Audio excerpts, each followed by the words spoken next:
सबसे जी। पहली बात ये बताना चाहूंगा कि राज्य में बहुत सारे काबिल अफसर हैं, पढ़े लिखे, यूपीएससी क्लियर करके आईएएस चुन के आए हुए, सीएस, एसीएस और डीजीपी लेवल के। ये सरकार किसी एसडीएम लेवल के अफसर नहीं चलाएंगे, जैसा कि पूर्ववर्ती कांग्रेस सरकार में होता आया है, जिसमें से कुछ अधिकारी आज जेल में भी बैठे हुए हैं।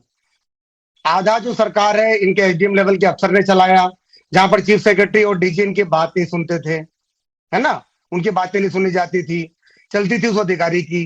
कांग्रेस कार्यकर्ताओं के काम नहीं होते थे, क्योंकि वही उन्हीं अधिकारियों के सारे जो गैंग था उन्हीं का काम होता था। ठीक है। आज की सरकार की जेल से चलाई गई, हमें मालूम है। आखिरी में नोटशीट जो है वो जेल के अंदर जाती थी, जेल के अंदर वो उस पे कमेंट्स लिख के आते थे पोस्टेड नोट्स पे, फिर उस पर कार्यवाही होती थी। सारे ट्रांसफर ऑर्डर जेल से संचालित होते थे। तो ये इस सरकार में नहीं होगा, आप ये लिख के रख लीजिए इस बात को। बहुत सारे काबिल अफसर हैं, एसीएस, सीएस लेवल के अफसर हैं।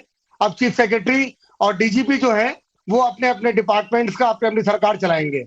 डीजीपी पुलिस प्रशासन चलाएंगे, कोई ड्राइवर या कोई हेल्पर जो है वो सरकार नहीं चलाने वाला। ये तथ्य है इस गवर्नमेंट का। और जहां तक दबाव की बात है, तो जो दबाव एक अनपढ़, कम पढ़ा लिखा, अयोग्य अफसर अपने से ज्यादा योग्य अफसर पर चला रहा था, उसकी तो बात छोड़ दीजिए आप। तो ये बात कहने का हक भी नहीं है कांग्रेस पार्टी को, क्योंकि पिछले 5 साल में प्रशासन खत्म हो चुका था, नील था, जीरो था।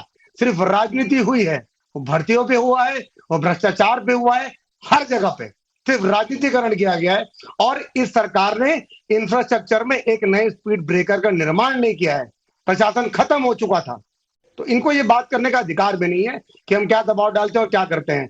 जहां तक कल के प्रशासनिक बदलाव की बात है, वो मुख्यमंत्री का विशेषाधिकार है, सरकार का विशेषाधिकार है। अधिकारी आते हैं, जाते हैं, अगले कुछ महीनों में फिर से कुछ बदलाव होंगे और वो चलता रहेगा। इनकी सरकार में कितने बदलाव हुए और कितनी सीटों के लिए सौदे होते थे, आपको भी मालूम है, पूरी जनता को भी मालूम है। इस सरकार में ऐसा बिल्कुल नहीं होने वाला है। चलिए, जनता को जब मालूम है उज्जवल दीपक जी, तभी तो जनता ने